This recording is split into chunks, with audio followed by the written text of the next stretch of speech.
আবেদন করেছি এবং আপনারাও এসছেন। আমরা ধন্যবাদ জানাই আপনাদের। আপনাদের মাধ্যমে আমরা সারা বাংলার মানুষের কাছে এটা বলতে চাই যে সমাজের বিভিন্ন ক্ষেত্র থেকে তৃণমূল কংগ্রেসে যোগদান করে প্রথিতযশা যারা রয়েছেন বিভিন্ন ক্ষেত্রে তারা তৃণমূল কংগ্রেসকে সমৃদ্ধ করছেন। এমনই একজন মানুষকে আজকে আমরা আমাদের দলে পাচ্ছি। বয়সে নবীন, বয়স কম, কিন্তু কর্মক্ষেত্রে একটা পরিচয়, একটা স্বাক্ষর সে রাখতে পেরেছে। আমার পাশে বসে আছে সৌরভ চন্দ্র, আইনজীবী পেশায়। কলকাতা হাইকোর্ট সহ সুপ্রিম কোর্ট সহ অন্যান্য কোর্টে আইনজীবী হিসেবে তার পেশাগত যোগ্যতার সে দেখিয়ে এসেছে এবং অত্যন্ত ভালোভাবে তার কাজ সে করে। আইনজীবী অর্থাৎ জীবিকা আইনের, কিন্তু আমরা বারবার বলি যে আইনজীবী সমাজের প্রতিও তার বিরাট দায়বদ্ধতা থাকে। এটা আমরা দেখে এসেছি ভারতবর্ষের ঐতিহ্যের সঙ্গে কিভাবে প্রথিতযশা আইনজীবীরা যুক্ত ছিলেন, সেটা ভারতবর্ষের ইতিহাস বলে দেয়। এবং বাংলার মানুষরা কীরমভাবে ছিলেন, মনীষীরা ছিলেন যারা আইনজীবী, সেটা বলার অপেক্ষা রাখে না বাংলার মানুষের কাছে। আজকে সৌরভ চন্দ্র জেপি খৈতান গ্রুপসের জেপি খৈতান, তিনি বিশিষ্ট একজন আইনজীবী। কর সংক্রান্ত আইন এবং সংবিধান সংক্রান্ত আইনে তার যে ভূমিকা, সেটা আইনজীবী মহল কেন সমস্ত মহলেই পরিচিত। এবং জেপি খৈতানের জুনিয়র হিসাবে সৌরভ কাজ করেছে এবং এখন নিজে বিভিন্ন আঙিনায় তার এই কাজে স্বাক্ষর রাখছে, যেটা আমি আগে বললাম। আপনারা তো জানেন ইডি, সিবিআই তারা বিভিন্নভাবে মানুষকে পর্যুদস্ত করতে কেন্দ্রীয় সরকারের অঙ্গুলি হেলনে কাজ করছে। এটা এখন প্রমাণিত সত্য। এবং ৫,৯০৬টি কেসের মধ্যে দোষী সাব্যস্ত করতে পেরেছে মাত্র ২৫টি কেসে। তার মানে যদি আমরা শতাংশর হারে দেখি তাহলে সেটা 0.৪২%। এবং এই কাজে এই যে মানুষকে অকারণে পীড়িত করা, নিপীড়িত করা, তার বিরুদ্ধে আওয়াজ ওঠানো, রাস্তায় যেমন আওয়াজ ওঠানো যায় তেমনি কোর্টের প্রাঙ্গণেও আওয়াজ ওঠানো যায়, এবং সেটা আইনের মাধ্যমে। সেটা সৌরভ করেছে এবং এই সংক্রান্ত মামলা তার সাংবিধানিক যে যোগ্যতা সেটা সে দেখিয়েছে এবং এই কাজে নিজেকে নিযুক্ত করেছে। খুব বড় পরিবারের একটা ব্যাকগ্রাউন্ড রয়েছে, যেমন পিতৃকুল তেমনি মাতৃকুল। পিতৃকুল সুবল চাঁদ চন্দ্র, তিনি বিখ্যাত একজন মানুষ ছিলেন ব্যবসার ক্ষেত্রে, কাপড়ের ব্যবসা, এবং সবাই তাকে চিনতেন। তার একটা বিরাট সামাজিক যোগদান ছিল বাংলার উন্নয়নের স্বার্থে। এবং মাতৃকুল মার্বেল প্যালেস, রাজা রাজেন্দ্র মল্লিক তাদের বংশধর সৌরভের মাতৃকুল। এইভাবেই বাড়ি থেকে, অর্থাৎ যেখান থেকে সৌরভ বড় হয়েছে সেখান থেকেই তার শিক্ষা অন্য ধরনের। তাই মানুষের সেবায় নিজেকে নিযুক্ত করেছে আইন পেশার মাধ্যমে।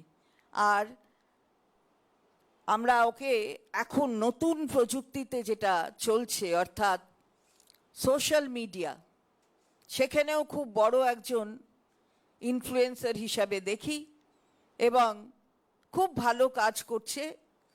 নবীনদের কাছ থেকে আমরা তো এটাই চাই, যুবকদের কাছ থেকে আমরা তো এটাই চাই, সংবিধানটা জানতে হবে, সংবিধানটা বুঝতে হবে, অনুধাবন করতে হবে। এটাই তো আমাদের মাননীয়া নেত্রী মমতা বন্দ্যোপাধ্যায় বলেন, এটা আর এটাই নিয়ে লড়াই করছেন আমাদের মাননীয় সাধারণ সম্পাদক সাংসদ অভিষেক ব্যানার্জি। সুতরাং সেই জায়গায় আজকে এই সৌরভ চন্দ্র আমাদের দলে যোগদান করছে। আমরা মনে করি যে আইনের ক্ষেত্রে আমাদের যথেষ্ট বেশি সমৃদ্ধশালী করতে পারবে সৌরভ তার কাজ দিয়ে। অনেক এই পেশার সঙ্গে যুক্ত অনেক সিনিয়র জুনিয়র আইনজীবীরা রয়েছেন যারা আমাদের দলের সঙ্গে কাজ করেন এবং তারা সমৃদ্ধ করেন দলকে আইন পেশার মাধ্যমে। আজকে সৌরভের সংযুক্তিকরণ আমাদের এই ক্ষেত্রকে একটা আমাদের মুকুটে নতুন একটা পালক, নতুন একটা নব জীবনের একটা পালক, এটা বলতে পারি। আমি সৌরভকে আগে বলবো তার পক্ষ থেকে কিছু বলতে, যে কেন সে তৃণমূল কংগ্রেসে যোগদান করছে এবং কেন তৃণমূল কংগ্রেস তাকে যোগদান করতে এইভাবে তাকে তাদের ভূমিকা সেটা তারা প্রকাশ করেছে, সেটা বলবে সৌরভ যে কেন সে অ্যাট্রাক্টেড হয়েছে তৃণমূল কংগ্রেসের প্রতি।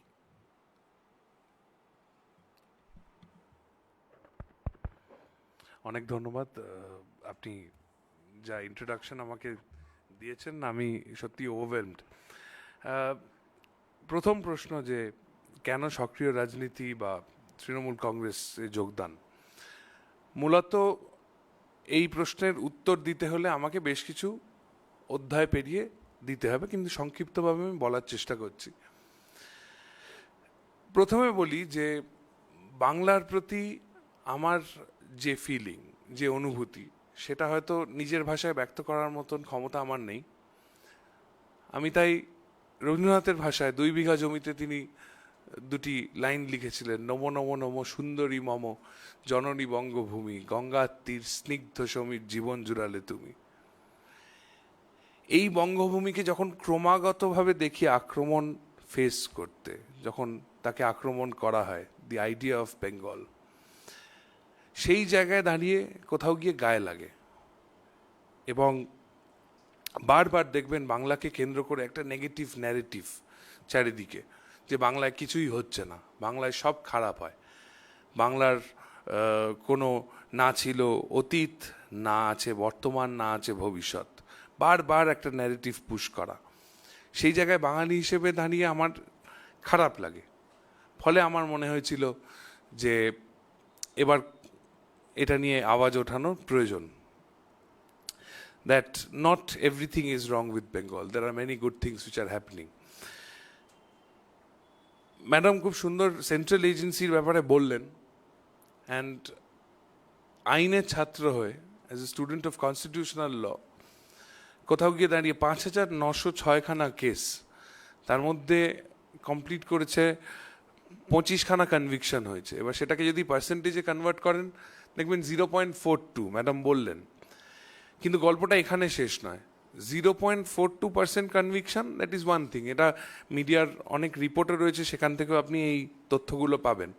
কিন্তু যে জায়গাটা আমার কোথাও গিয়ে আপত্তি লেগেছে সেটা হচ্ছে যে 5,906টা কেস, তার মধ্যে disproportionately high number of cases are directed at the opposition. তার মানে কি দাঁড়ায়, যে একটা গণতন্ত্রে যেখানে বিরোধিতা সব কিছু, বিরোধী ছাড়া একটা গণতন্ত্র হয় না, হতে পারে না। Without dissent there can't be any democracy. সেই জায়গায় দাঁড়িয়ে বারবার আপনি অপোজিশনের কণ্ঠরোধ করছেন।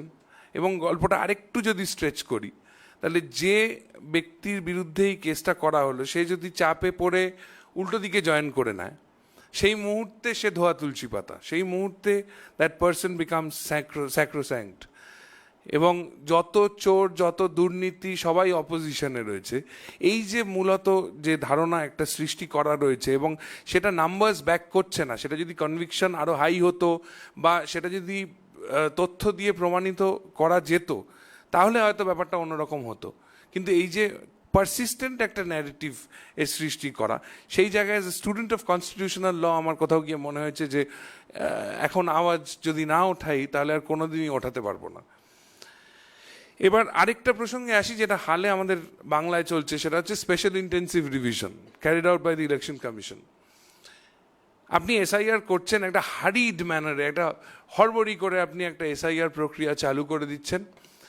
এটা আপনার আগে করা উচিত ছিল, যখন আপনি জানেন যে বাংলার 10 কোটি মানুষ, তাদের বাংলা জনসংখ্যা আপনি জানেন যে এটার জন্য একটা নির্দিষ্ট সময়ের প্রয়োজন।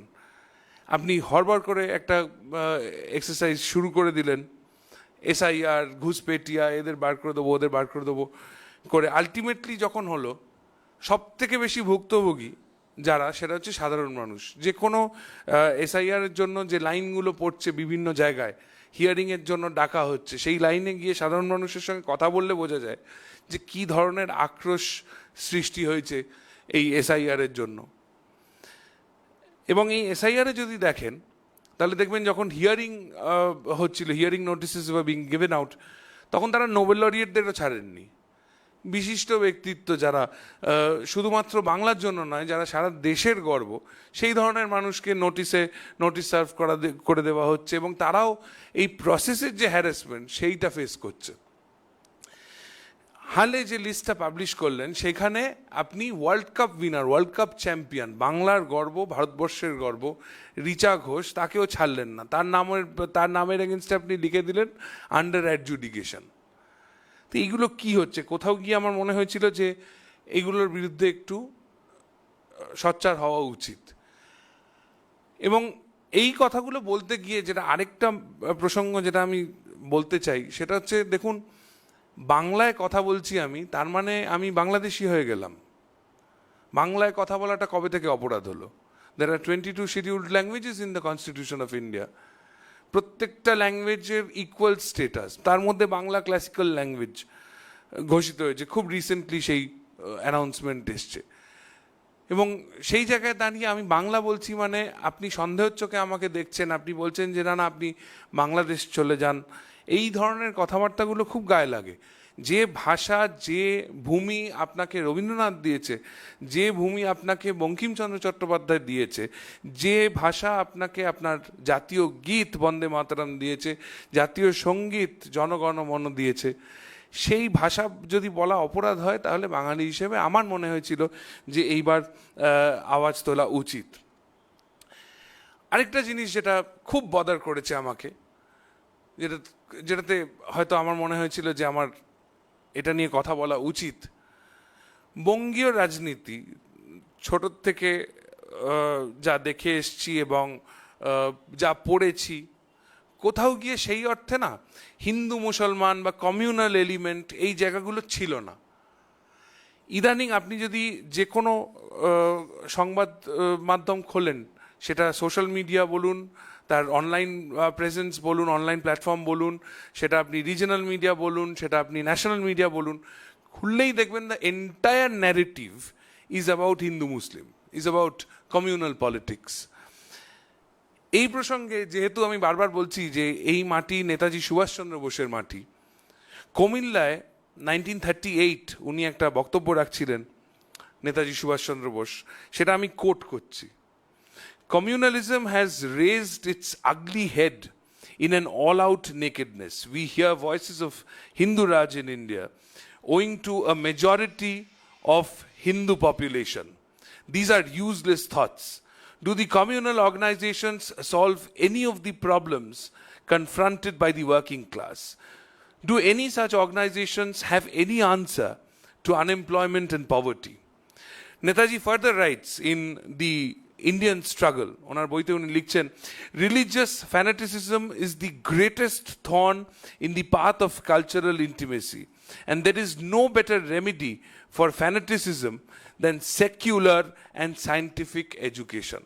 এই কথাগুলো আমার নয়, এই কথাগুলো তৃণমূল কংগ্রেসের নয়, এই কথাগুলো নেতাজি সুভাষচন্দ্র বোসের। এবং কোথাও গিয়ে যে শিক্ষায় বড় হয়েছি, যে আদর্শে বড় হয়েছি, সেখানে দাঁড়িয়ে আমার মনে হয়েছে যে এখন যদি সোচ্চার না হই তাহলে আর হয়তো সেই সুযোগ পাবো না। ম্যাডাম আমার পরিবারের ব্যাপারে বললেন, সুবলচন্দ্র মহাশয়, তার ব্যাপারে যদি বলি, তিনি নিশ্চয়ই তার ব্যবসার জন্য গণ্যমান্য ছিলেন, কিন্তু তাকে মানুষ মনে রেখেছে তার ফিল্যান্থ্রপির জন্য, তার দান ধ্যানের জন্য এবং তার পেট্রোনাইজেশন অফ পদাবলী কীর্তন, তার জন্য মনে রেখেছেন।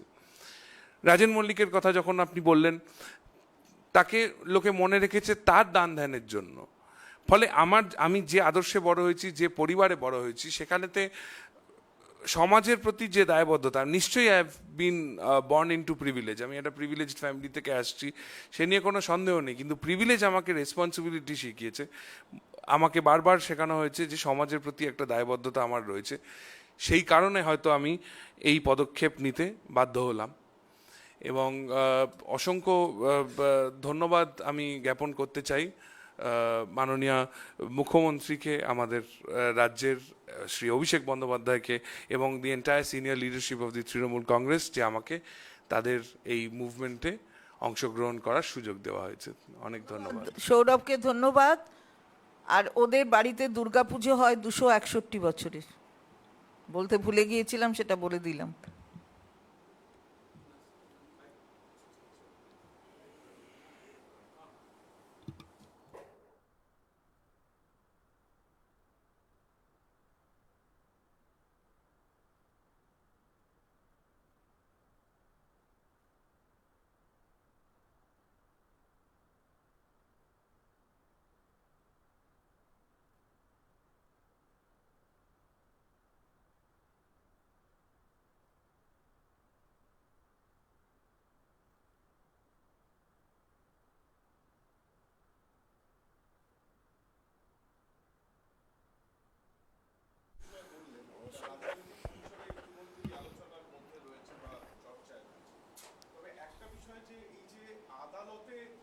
আদালতের একটা পোলারাইজেশন আমরা দেখতে পাচ্ছি, বিশেষত বিচারকের, প্রাক্তন বিচারক, বিচারপতি তার রাজনীতিতে যোগদানের মধ্যে দিয়ে সেটা আরো স্পষ্ট হয়েছে।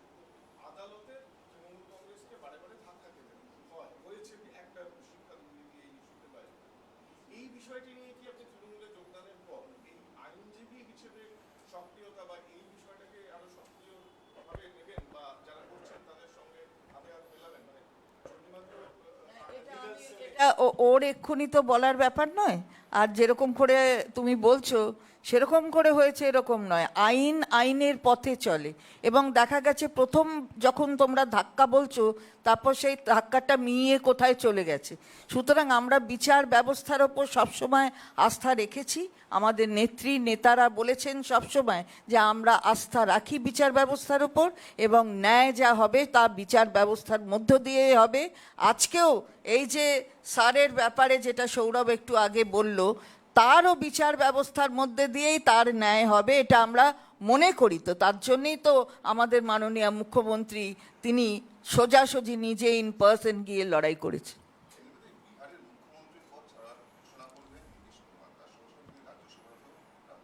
এটা আমার কিছু বলার নেই। এতে নীতিশ কুমার তিনি রাজ্যসভায় যাবেন না, লোকসভায় যাবেন না, তিনি বিধানসভায় থেকে মুখ্যমন্ত্রী হবেন, এটা আমার জানা নেই। আপনাদের সংবাদ মাধ্যম থেকে দেখলাম যে তার ছেলে উপমুখ্যমন্ত্রী হবে, আর একজন মুখ্যমন্ত্রী হবে। তা এটাতে আমাদের বলার কিছু নেই, এটা আমাদের দলের সম্পর্কের কোনো ব্যাপার নয়।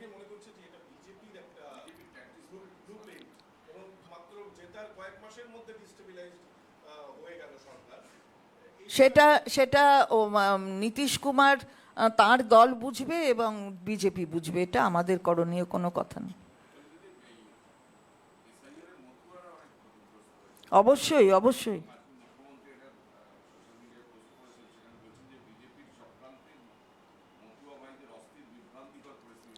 অবশ্যই, কারণ দেখা গেছে যে মতুয়াদের বিভ্রান্ত বারবার করেছে। বারবার করে তাদের ভোটের যন্ত্রের জন্য ব্যবহার করেছে, কিন্তু মতুয়াদের আসল যে সমৃদ্ধির পথ সে পথ দেখায়নি কখনো।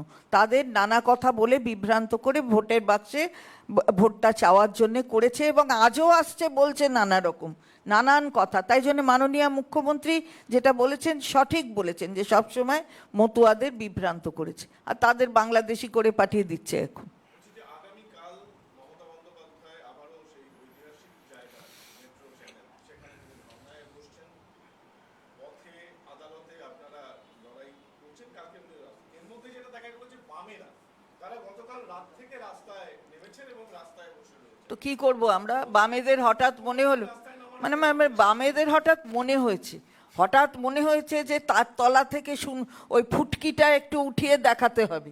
বাম আর রামের মধ্যে তো কোনো তফাৎ নেই। তো এবার রামের রয়ের ফুটকিটা উঠে একটু মাননীয় মুখ্যমন্ত্রী আমাদের নেত্রী বসবেন, তার আগে একটু দেখাতে হবে। তাই এতদিন কোথায় ছিলেন? এতদিন কি করছিলেন? হঠাৎ এখন কেন মনে পড়লো? মানুষ দেখছে, শূন্য হয়ে গেছে, এবার মহাশূন্যে যাবে। মুস্তারি বানু এই সংখ্যালঘু মুখকে সামনে রেখে তারা রাস্তায় বসে। এটাই তো হচ্ছে ব্যাপার। এই জিনিসগুলো করা, এটা বামেদের করতে হচ্ছে। তার কারণ ওই যে বলছি, ফুটকিটা সরিয়ে একটু দেখাতে হচ্ছে যে আমি ফুটকি চলালাম। বয়ের তলায় ফুটকি আছে পেছনে, কিন্তু সামনে রেখে বোঝাতে হচ্ছে যে ওটা আমি সরিয়ে দিয়েছি, আমি বাম।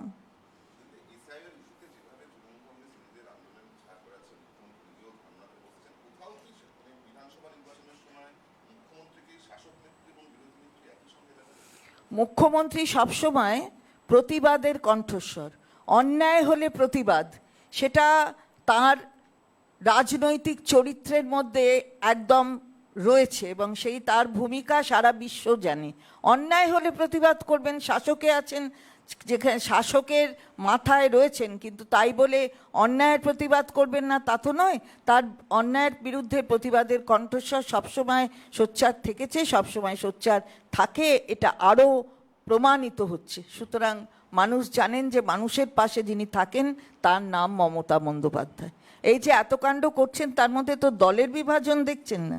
দলের বিভাজন কি? সারের প্রক্রিয়ার বিরুদ্ধে যে উনি এই আন্দোলনগুলো করছেন, তাতে সেটা তো খালি দলের মানুষকে ঢুকিয়ে দিন এ কথা বলছেন না। বাদ যাচ্ছে যারা, তারা তো অন্য দলেরও সমর্থক হতে পারে।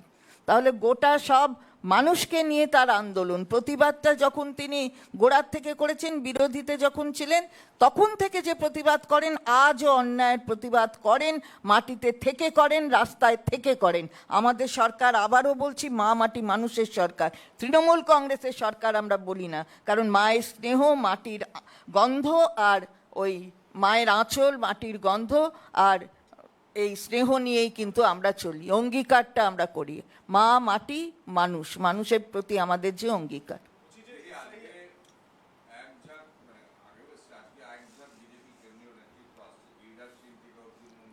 আচ্ছা, ঝাঁক আসলে তো এরকম ওরকম করে ঝাঁক অনেক যায়, আমি জানি না সে ঝাঁক আসছে যাবে, তাদের আশা। এখানে আমরা কোথাও গেলে সেখানে বাধাপ্রাপ্ত হই, ওরা যখন আসে তখন এটা গণতন্ত্রের মাটি, বাধাপ্রাপ্ত হয় না। পরিবর্তন তো অনেক হয়েছে, সেই কবে থেকে বলছে পরিবর্তন চাই, পরিবর্তন যাত্রা অনেক হয়েছে, কিন্তু বারবার মানুষ তৃণমূল কংগ্রেসকে প্রত্যাবর্তনের জায়গায় পাঠিয়ে দিয়েছেন। তাহলে কি হবে? প্রত্যাবর্তন হবে আবার। ওনারা আসছেন যাচ্ছেন, গণতন্ত্রে সব রাজনৈতিক দল থাকুক। একটু আগে সৌরভ বলল যে অপোজিশন না থাকলে হয় না, তো ওরা ওরকম আসছে, এটা হচ্ছে গণতন্ত্রের নিয়ম।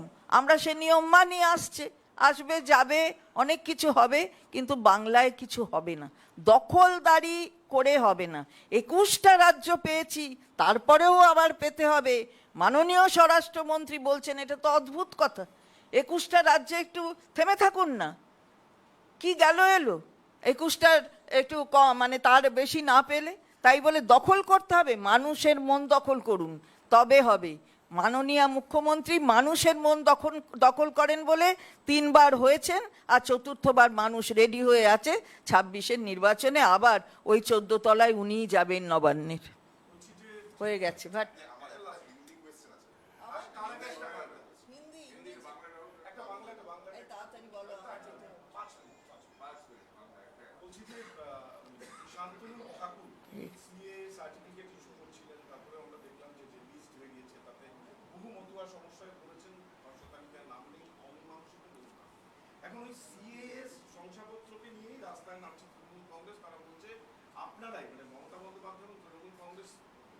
বিষয়টি নিয়ে ভুল বুঝিয়েছেন মতুয়াদের।